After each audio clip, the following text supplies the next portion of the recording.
Welcome back to the Deep Dive. Today, we are clearing the decks because we have a massive topic to get through.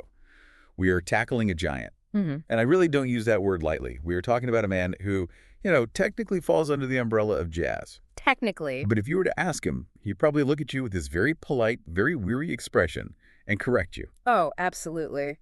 He famously rejected that label. He felt jazz was just a box, too small. So what did he call it? He preferred to call what he did simply American music.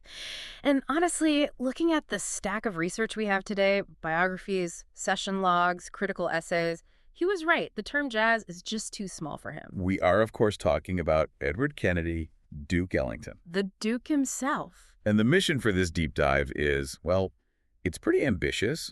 We want to understand the life of the most prolific composer in the history of this music. We're talking about a guy who wrote over 1,000 compositions.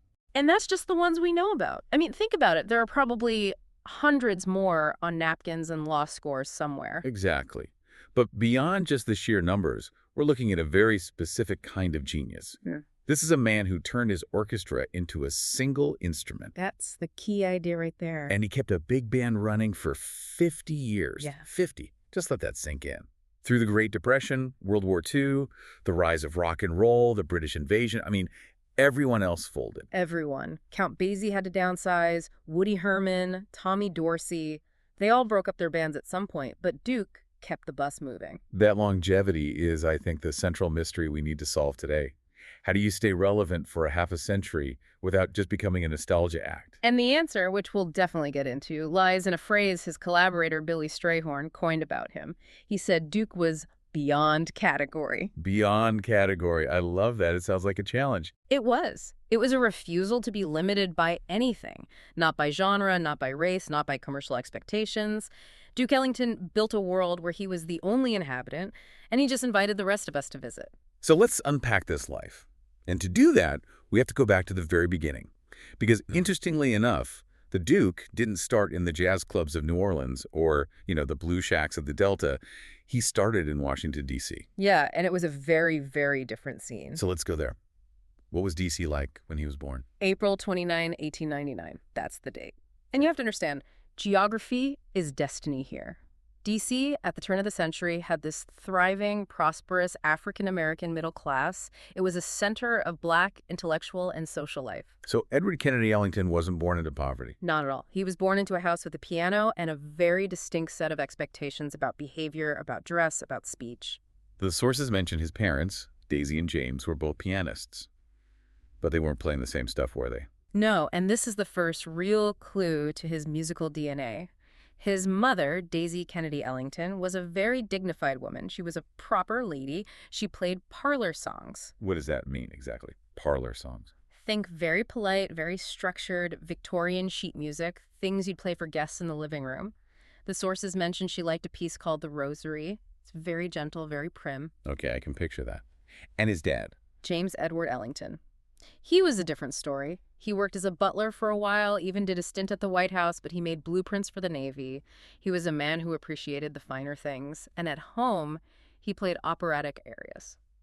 On the piano. On the piano, by ear. So you have to imagine this. Little Edward is in the living room hearing this collision of high European culture, this operatic drama. And on the other hand, this very proper, polite parlor music from his mom. That's a fascinating mix right from the start. It really is. It sounds like a very proper household. His mother taught him manners were everything. And that's where the nickname comes from, right? I think a lot of people assume Duke is a musical title like Count Basie or King Oliver. Right, like you earn it by being the best player in the room. But that's not the case with Ellington. Not at all. He got his title when he was 7 years old. 7? How does that happen? He had a childhood friend named Edgar McEntee. And apparently, young Edward Ellington was just incredibly dapper, even as a little kid. He had this fastidious, gentlemanly way about him. His mother dressed him immaculately, and he had what the sources call a nobleman's bearing. A nobleman's bearing at 7. I know, right? So McEntee just looked at him one day and said, if you're going to act like that, we have to call you Duke.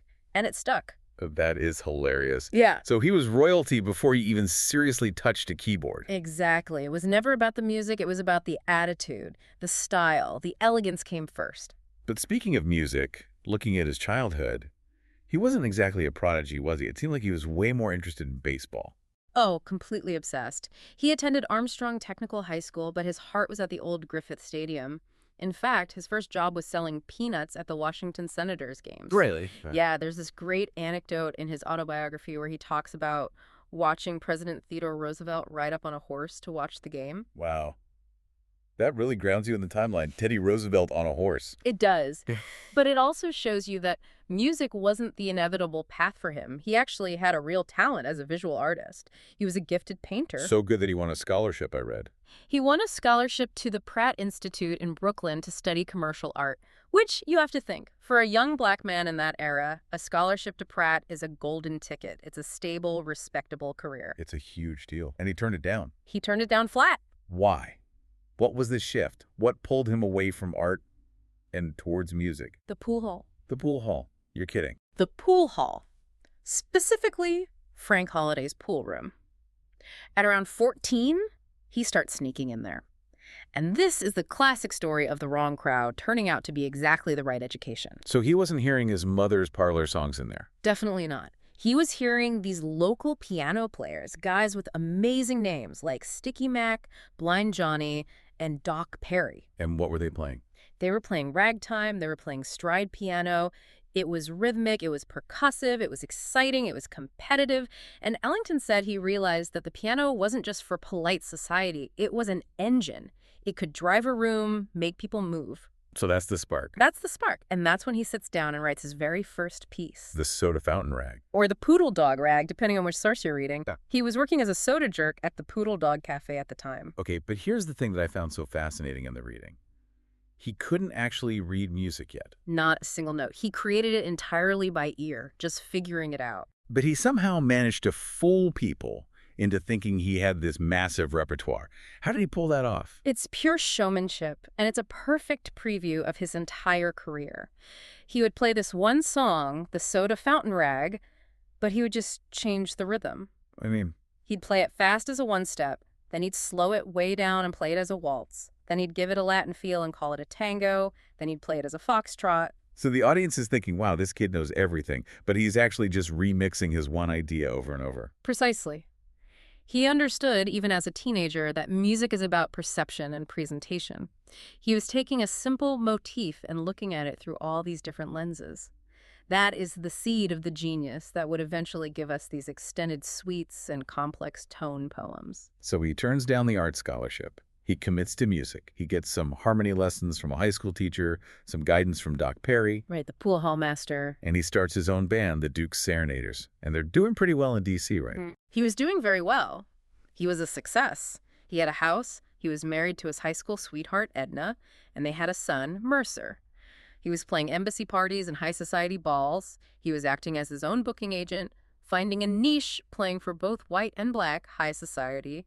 He was comfortable. But comfort is usually the enemy of greatness, isn't it? And in the 1920s, if you were in jazz, or hot music, as they called it, D.C. was a backwater. The absolute center of the universe was Harlem. The Harlem Renaissance. Exactly. All the action was there. His drummer, Sonny Greer, got an invitation to go up to New York for a gig, and Duke decided to roll the dice. He left the security, the house, the steady gigs in D.C. to see if he could swim with the sharks in Harlem. And initially, he sank. It was a complete disaster. The sources all described this period as a real struggle.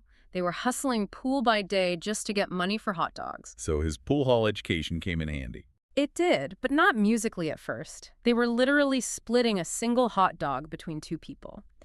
They were playing rent parties. These are house parties where they pass a hat around so the tenant can make rent just to survive. That is a very, very long way from the embassy balls in Washington. It was a brutal wake-up call. The sweet society music they played in D.C. just didn't work in Harlem. Harlem wanted hot music. They wanted grit. They wanted soul. So this forces an evolution. It forces the first major evolution in Ellington sound, and we have to talk about the jungle style. Okay, that term, jungle style, it feels a little loaded today. It sounds like a stereotype. It absolutely played into the stereotypes of the era, 100%. Yeah. Specifically, the white fascination with the exotic or the primitive. But musically, we need to separate the marketing from the actual innovation. Okay. Because the jungle sound was a massive leap forward in orchestration. It was revolutionary. And it really came from one guy, Bubber Miley. The trumpet player. Bubber Miley. He joins the band, and he brings something totally new to the table. He used a plunger mute. What's that? Literally a rubber plumber's plunger, the cup part, held over the bell of his trumpet.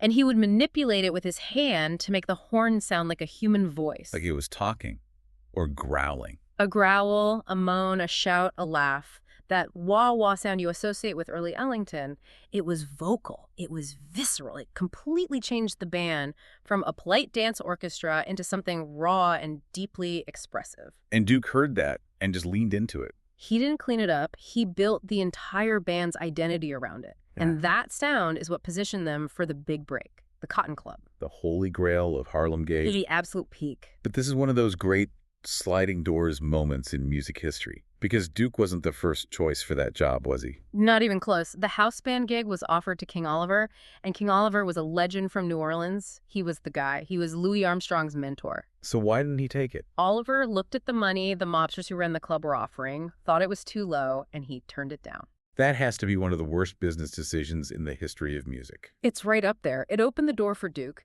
Duke took the gig, had to expand his band from 6 to 11 pieces almost overnight to meet the club's requirements, and they started their legendary run on December 4th, 1927. Let's unpack the Cotton Club a bit, because it's such a paradox. As you said, you have the greatest African-American musicians in the world playing in the heart of Harlem. Yeah.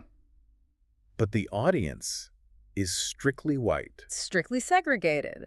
And wealthy. It was run by gangsters. The decor was often modeled on a southern plantation or a jungle theme. It was socially very uncomfortable. A difficult environment. But for Ellington as a composer, it was a boot camp. It was a pressure cooker that forged him. Why? Because of the demanding schedule. That was part of it, but it was mainly the variety. It wasn't just a concert where you play your songs. It was a full-blown review. He had to write music for everything. Like what? For tap dancers, for comedy acts, for these elaborate, often stereotypical vaudeville sketches.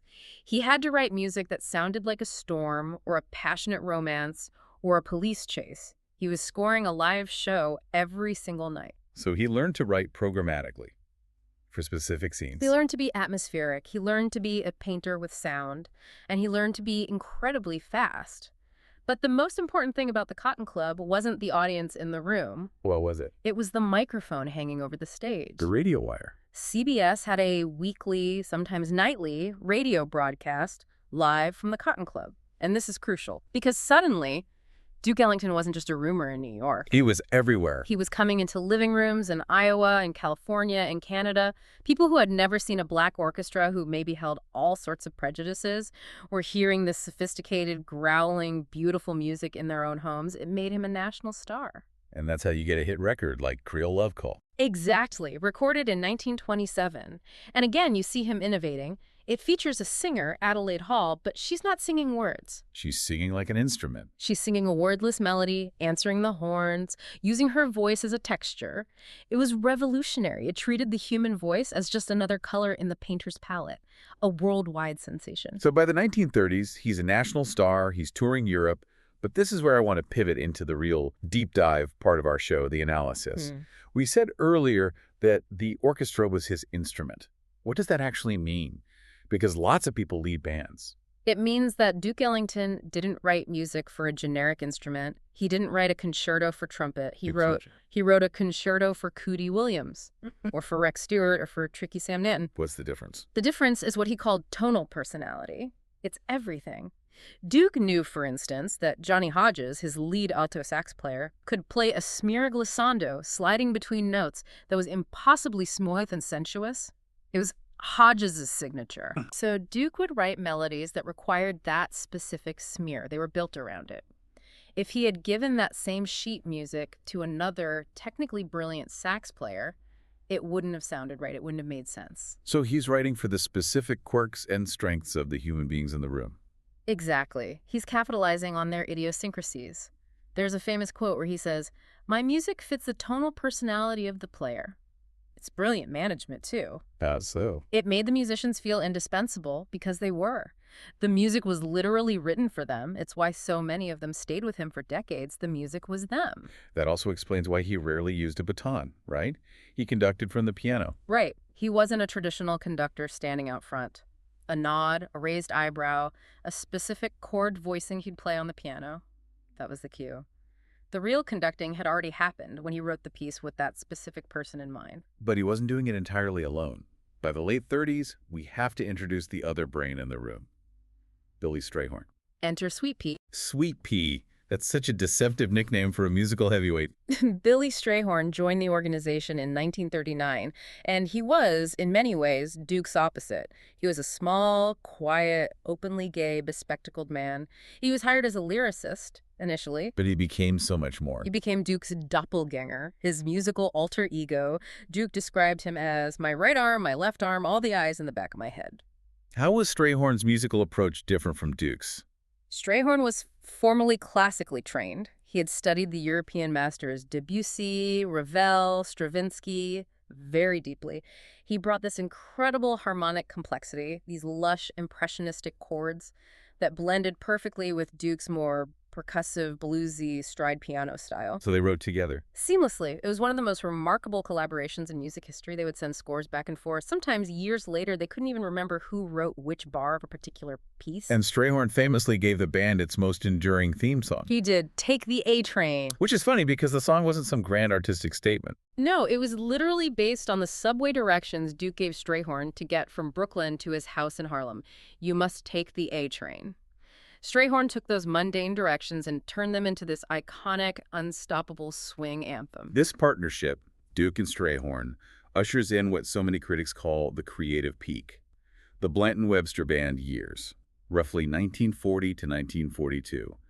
Why is this specific, very short window considered the absolute best? It's because the roster was just perfect. It was a murderer's row of talent. But specifically, it's because of two new hires who completely changed the physics of the band. Okay, who were they? Jimmy Blanton on bass and Ben Webster on tenor sax. Let's start with Blanton.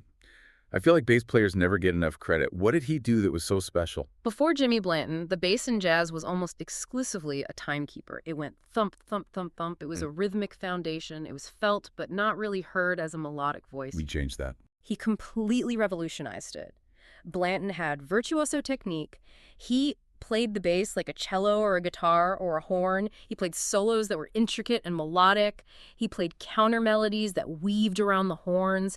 He freed the bass from its rhythmic prison. We really made it a solo instrument. He set the template for every single modern jazz bassist that came after him. It's a tragedy he died so young of tuberculosis, but in his 2 years with Duke, he changed everything. And Ben Webster, the other half of the name. Webster gave the orchestra its first truly major, dedicated tenor sax voice. Before him, the tenor wasn't the main event in Duke's sax section. Johnny Hodges on alto was the star. Webster brought this huge, breathy, muscular, but also incredibly romantic sound. He added a new texture. A whole new color to the palette. So when you combine Webster's iconic sax sound, Blanton's new mobile bass line, Strayhorn's sophisticated arrangements, and Duke's overarching vision, you just get an explosion of creativity. Masterpieces like Cottontail and Coco and Main Stem. An unbelievable run of perfect records. It's just the short, brilliant flash. It sounds like they were completely untouchable. But history and economics have a way of interfering. The war ends, the world changes, and the big band era crashes hard. It was a brutal, swift decline. By 1946, the economics of touring with a 15-piece orchestra were just impossible. Why? What happened? A few things. There was a wartime cabaret tax that made it more expensive for clubs to hire big bands. Inflation was up, so travel and salaries cost more. And tastes had changed. People wanted singers. People wanted Frank Sinatra and the crooners, or they wanted the exciting new small group music called bebop.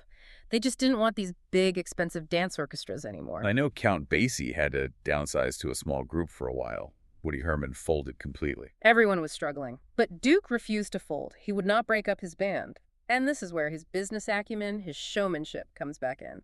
He had a secret weapon. What was that? His songwriting royalties. From all the hits from the 20s and 30s. Right. Sophisticated Lady, Mood Indigo, Solitude, It Don't Mean a Thing. These songs were standards. They were being played on the radio and in jukeboxes constantly, and that was generating a steady stream of cash. So he used his past to finance his present. He took his own money and poured it back into the band. He subsidized the payroll out of his own pocket.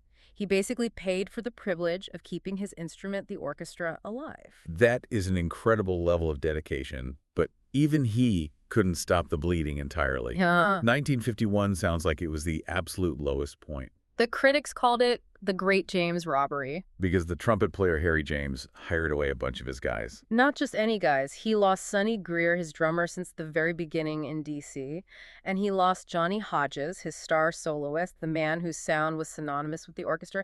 It was a massive, massive blow. And the critics were writing him off. They said the Duke Ellington era was over. He was a dinosaur. His music was old-fashioned. He didn't even have a recording contract for a while in the mid-50s. Imagine that. The greatest American composer, by many estimations, without a record label. It's unbelievable. Which brings us to the great turning point. The comeback story. The single most famous night in the band's entire 50-year history. July 7, 1956. The Newport Jazz Festival. If you were writing a movie script, this would absolutely be the climax. You couldn't write it any better. So set the scene for us. It wasn't looking good for them that night, initially. Not at all. The band was scheduled to go on very late. They had already played a short, flat, uninspired set earlier in the evening. Some of the band members had even arrived late and missed it. So the energy was low. The energy was terrible. By the time they went on for their main set, it was almost midnight. The crowd was tired. It was getting chilly and damp. People were literally getting up and walking towards the parking lot to go home. And Duke decides to call an old tune, something called Diminuendo and Crescendo in Blue. Right, this was an older piece from 1937. It's not one of his famous hits. It's basically two different blues tunes that are connected by an interlude, a short transitional section. And he gives a nod to his tenor sax player. He points to Paul Gonsalves, the tenor player who had replaced Ben Webster, and basically says, go into the middle and blow. Just keep playing. And what happened? Magic happened. Gonsalves stepped up to the microphone and just took off. He started playing solo choruses over the rhythm section, and he didn't stop. He played for 27 consecutive choruses. 27. For context, a typical solo is what, 2, maybe 3 choruses? Yeah, maybe 4 if you're really feeling it. 27 is a marathon. It's an act of incredible physical and creative endurance. And the rhythm section, especially the drummer Sam Woodyard, they just locked in with him. The groove became hypnotic. And the crowd noticed. Well, one person did it first. The story goes that a woman in the audience, a platinum blonde in a black dress, suddenly jumped up and started dancing wildly in the aisle. And that set it off? It was like a spark hitting gasoline. The crowd woke up. Then they went completely crazy. It was a riot. People were standing on their chairs. They were screaming. They rushed the stage. Britain was panicking, right? What? George Wine, the festival organizer, was in the wings, panicking, trying to get Duke to stop because of the strict town curfew. But Duke just smiled, this cool, sly smile, looked at the chaos he had created, and just kept the band playing. He knew he had them. It was the comeback, the performance of a lifetime. It was instant. The story made international headlines. He was on the cover of Time magazine a few weeks later.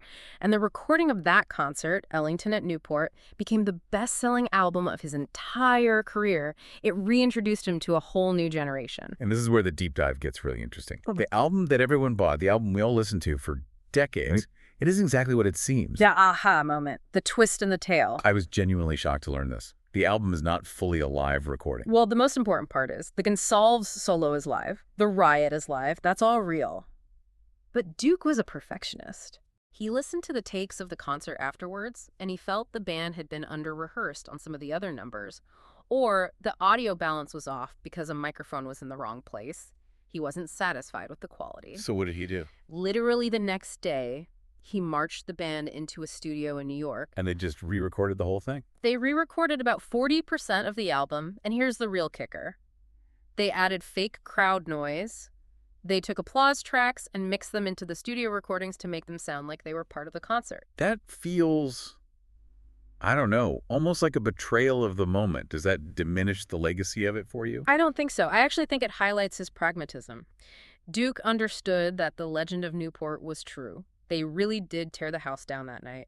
He just wanted the product, the souvenir of that legend, to be as perfect as possible. He was curating history. So he was producing it, not just documenting it. Exactly. And it wasn't until 1999 on a CD reissue that the actual unedited live tapes were finally released in their entirety. So Newport saves the band. He's back on top of the world. And for the next 20 years, he could have just played Satin Ball and Mood Indigo and cashed the checks.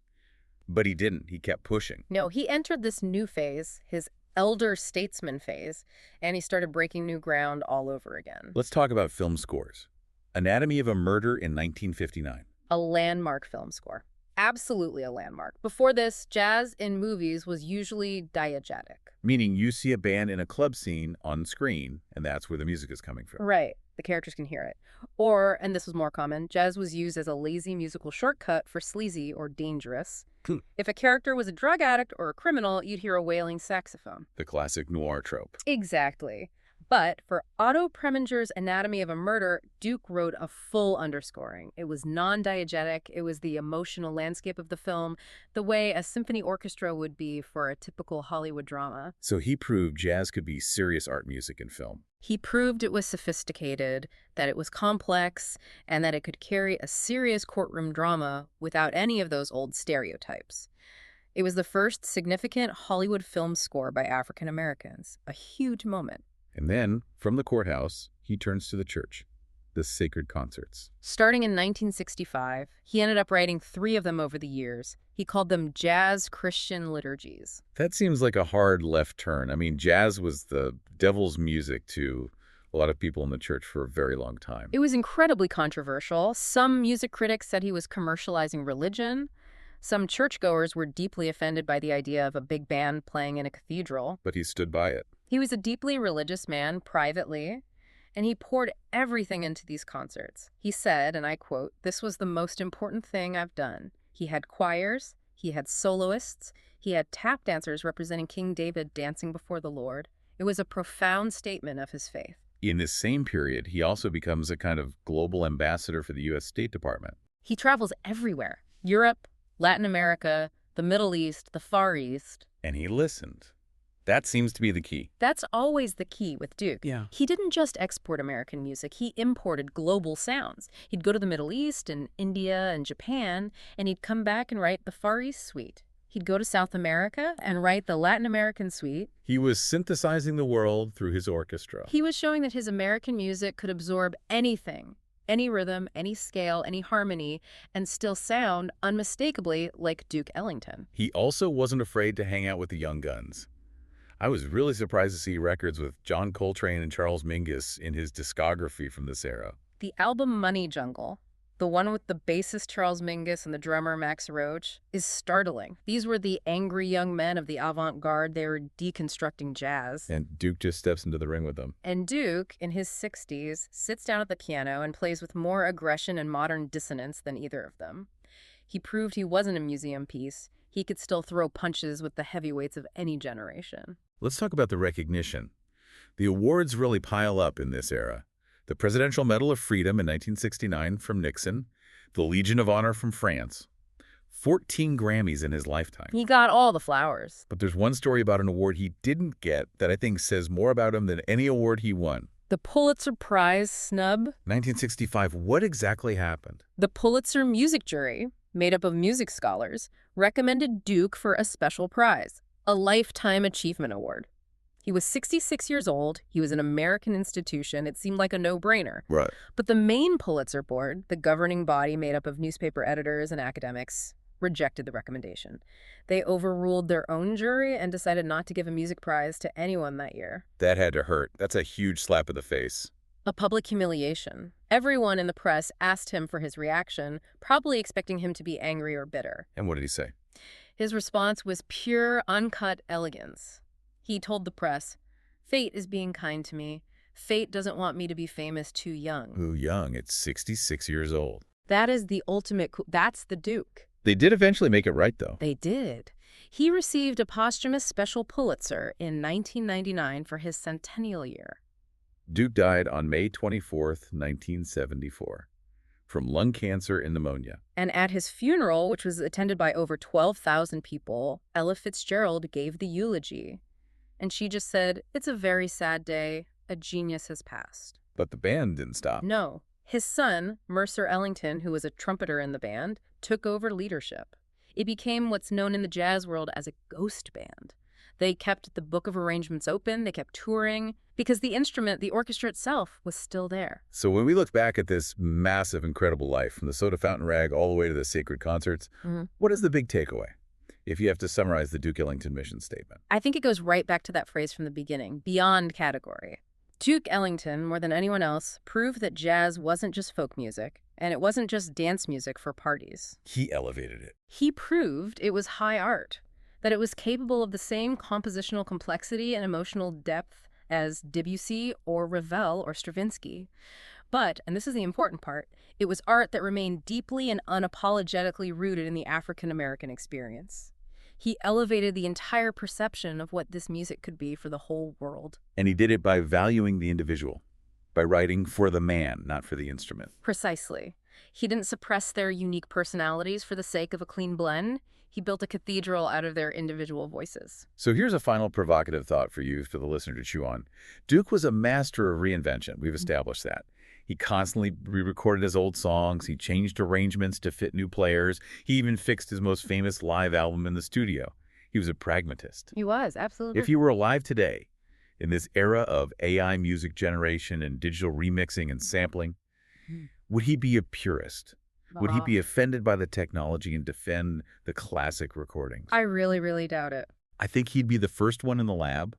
I think he'd be feeding his own stems into the machine, trying to see if the algorithm could give him a texture or a harmony he hadn't heard before. He'd probably look at the AI and ask it two questions. First, does it swing? And second, does it have a tonal personality I can use? Exactly. Can I write a concerto for this algorithm?